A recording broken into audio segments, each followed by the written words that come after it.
Good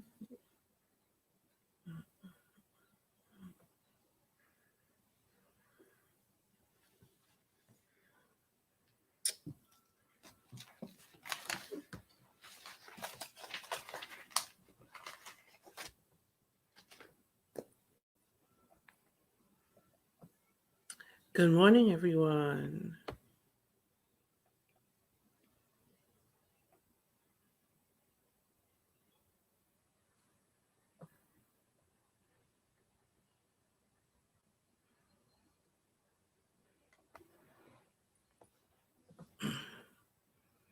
Good morning, good morning, good morning. As you come into the room, please say good morning. I would like to acknowledge your presence. I am Luciana Turner of the LT&A company, bringing you day 2 of the Contracting Chatter Project. The Chatter Project is to bring you what is going on in the government space. It is to inform our government contractors on what's new and what's going on, and to keep you abreast. There's just so much in the space. There are new regulations coming out daily. There are new legislations actually coming out that will greatly impact our small businesses, especially. And I just want to keep you in the nose in the happenings. So, welcome, welcome, welcome. I'm just going to give everybody, you know what, let everybody just jump in. For those of us who are early, we know the drill. I'm an early bird. I'm actually starting later than I normally start. 8 o'clock is late for me. I am a 7 o'clock person. I rise with the chickens. You know how it is in the DC space. We rise early, we get the grinding early in the morning. 8 o'clock is late. So let's get this party started. I'm going to start with updates so far, and there's actually quite a few. Currently open for comment is for Buy American Act requirement. And if you're not familiar with that, I'm actually doing a masterclass next month to go over some of the FAR requirements. And if you're a government contractor, there's actually a requirement per FAR that you do everything possible to source materials from American approved companies, if not from America. Um, Countries, not companies, excuse me. So there's a proposed amendment to that rule, and that excuse me, that amendment is up for comment until September 28th. So that's going to be an interesting thing. We also have a change in the base standards for information and communication and technology, which goes into effect September 10th of 2021.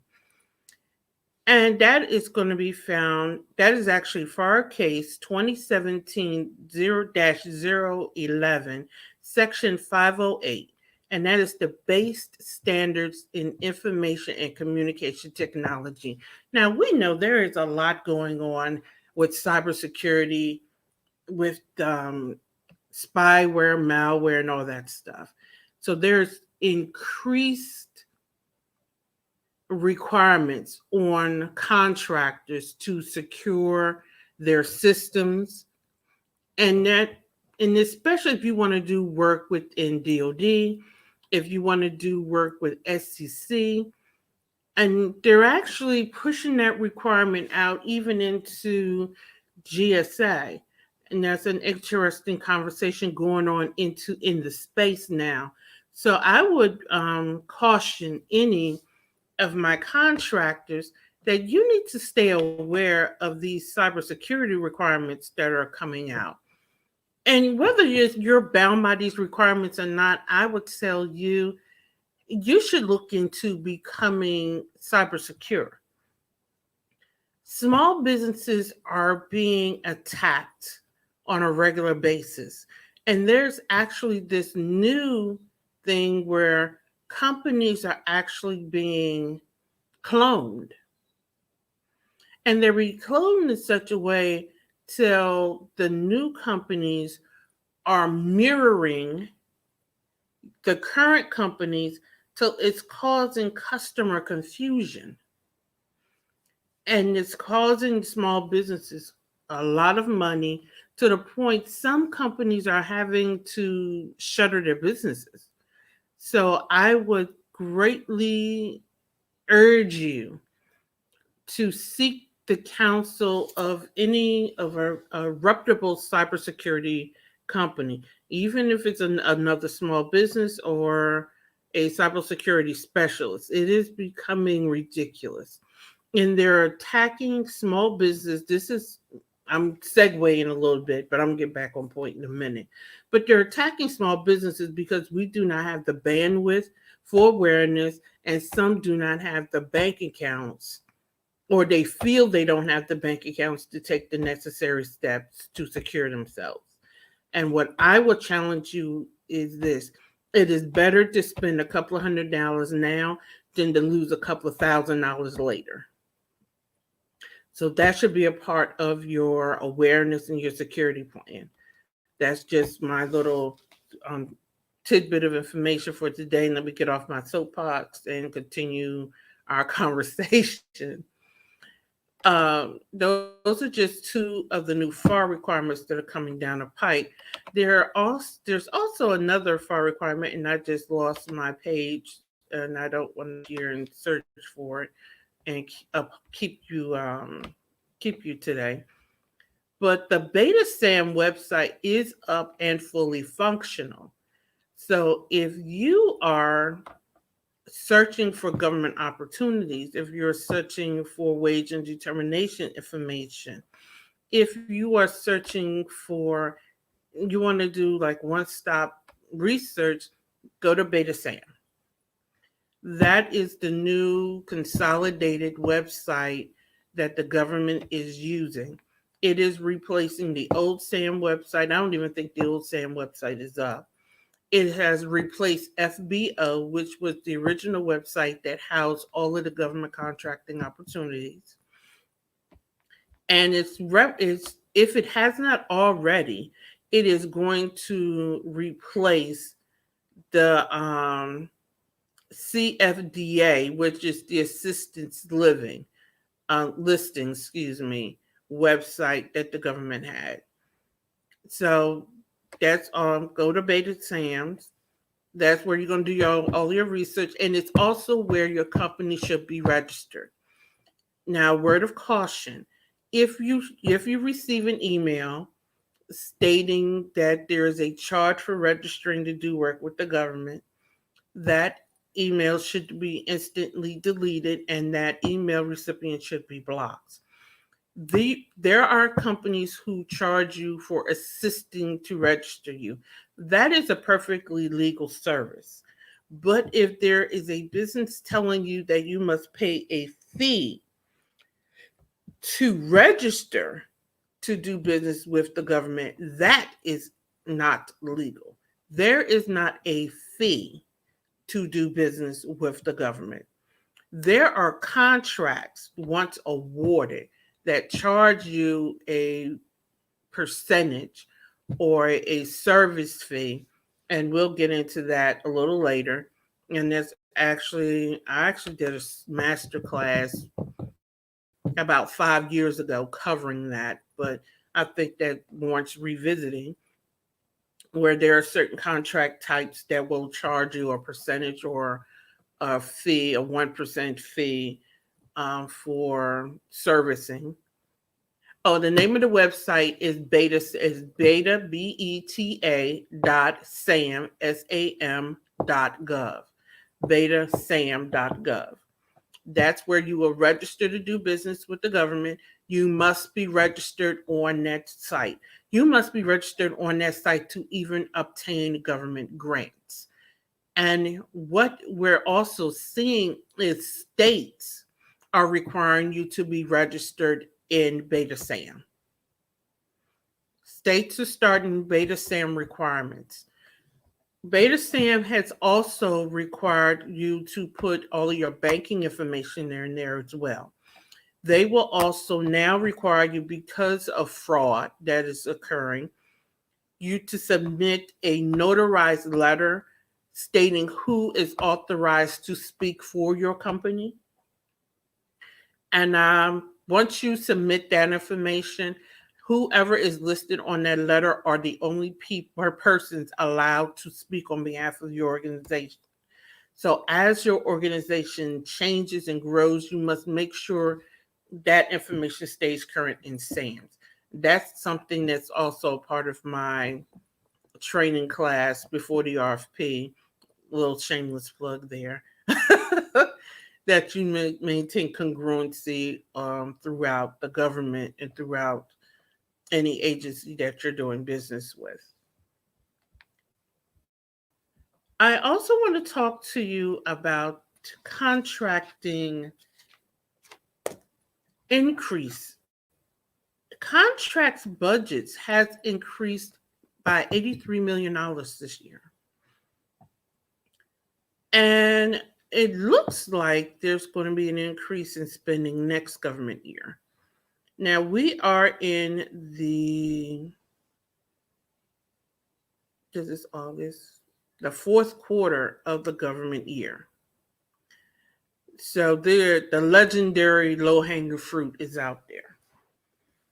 I would caution small businesses who have not previously done work with the government not to spin your wheels excessively pursuing low hanging fruit. I would tell you to spend this time going through the forecasts that are coming out. DHS just released their forecast for the next government year. Um,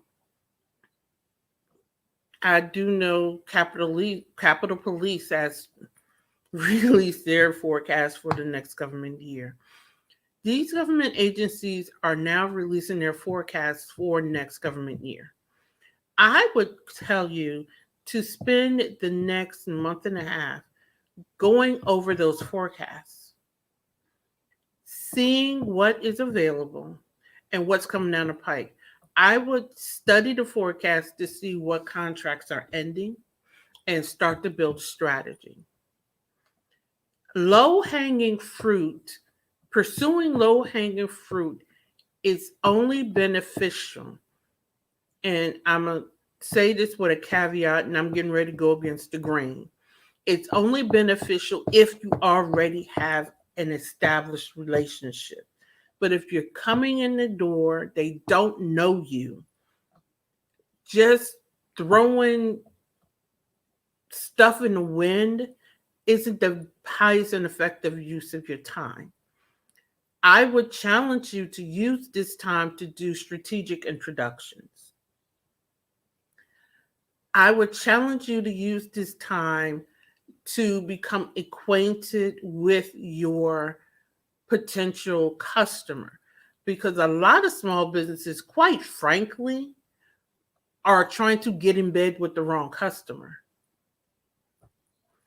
A lot of small businesses at this time, quite frankly, are pursuing contracts and pursuing businesses with government clients and government agencies who are not a perfect fit for them, or who are a fit for them, but quite frankly, they are not a fit for that agency.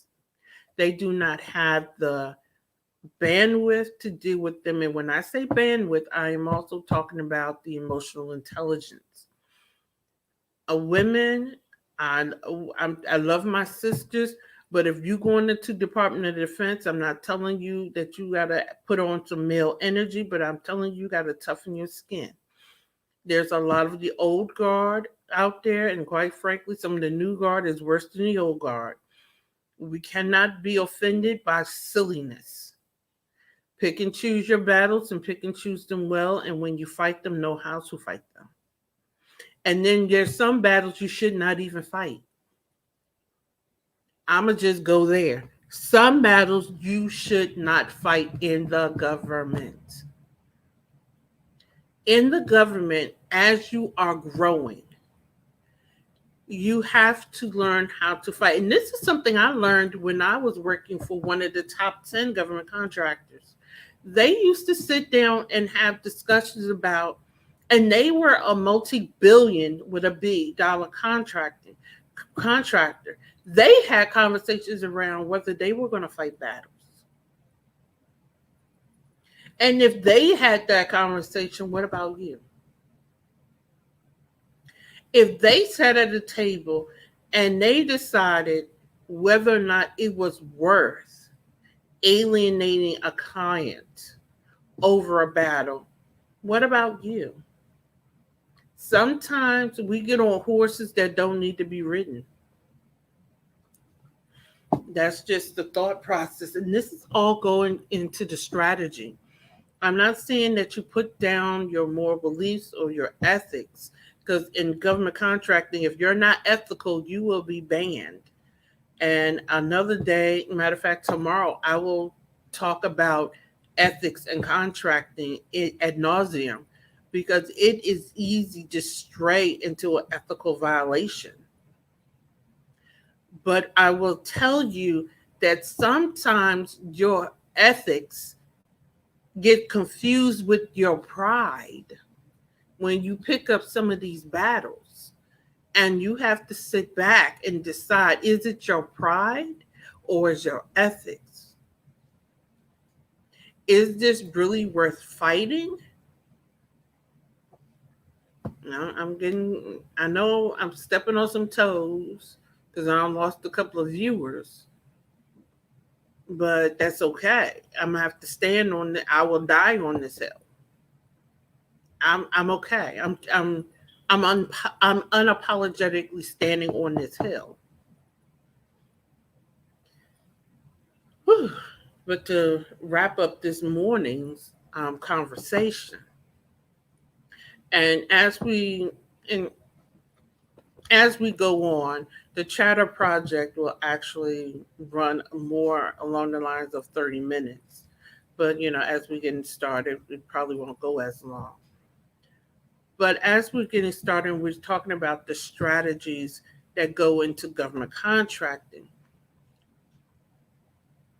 We have to make sure that our strategies and our approach manage who our audience is.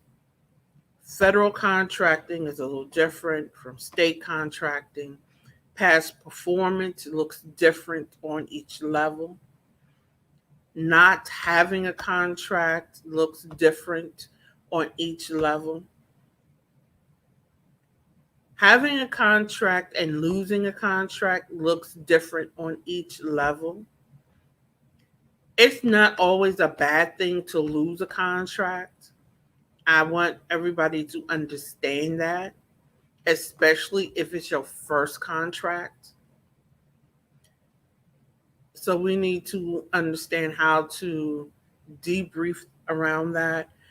We also need to understand the difference between awards and contract awards and the contract types. We also need to understand that we can win awards and never receive any work under it. I was awarded a contract that never received any work under it.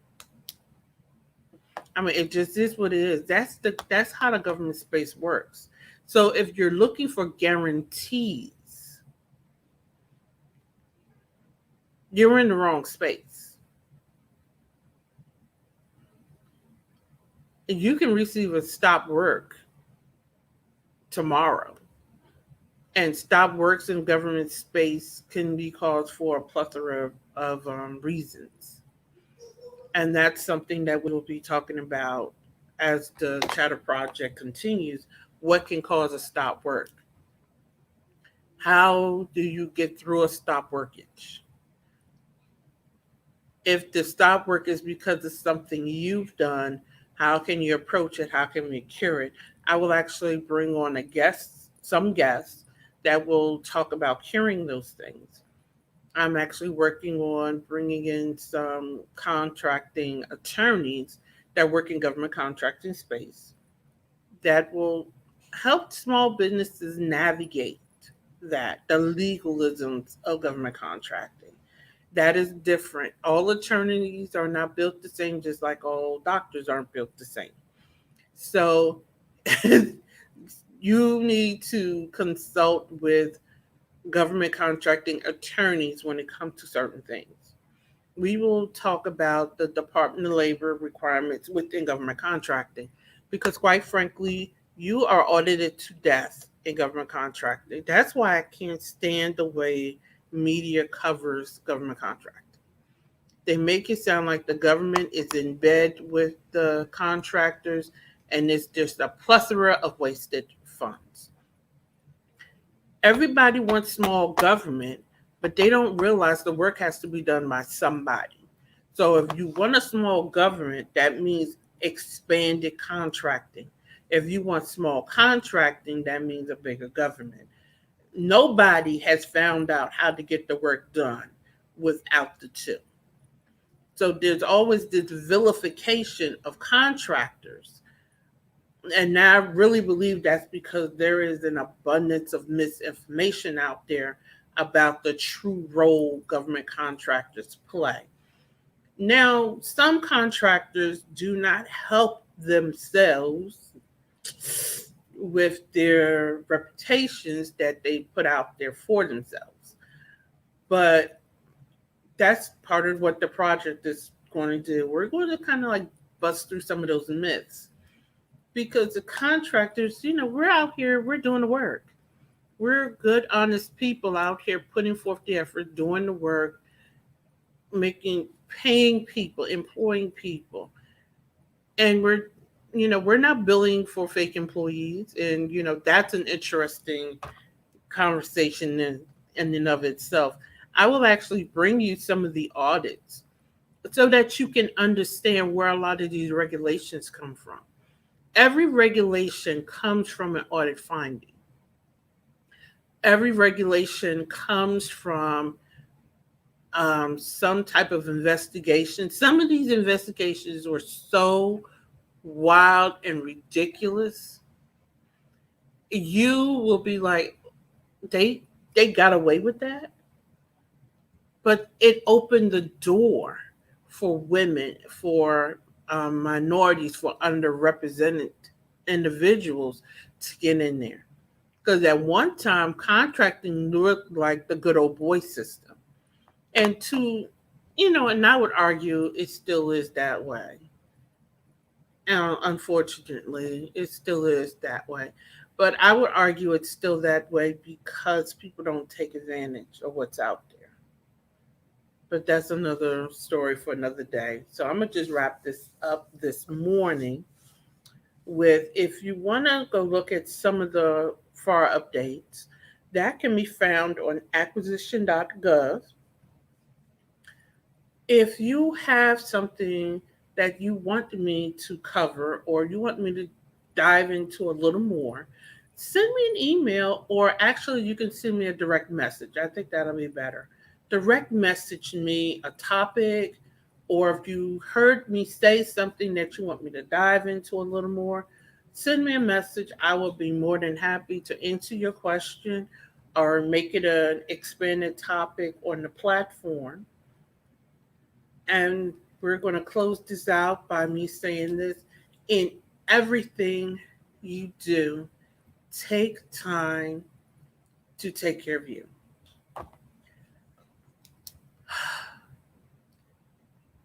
An allowable cost in contracting is health and welfare.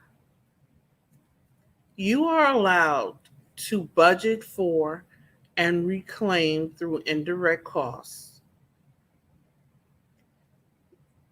associated with providing health and welfare to your employees. That can include meditation, that can include counseling services, whatever, so long as those services are available to your entire workforce. Those costs are allowable per FAR. And that is because the government recognizes burnout, mental fatigue, emotional fatigue is a real thing. So if the government recognizes this, you as a business owner, you as an employee, whatever role you may be playing, should recognize it as well. And to that end, take time each day to take care of you.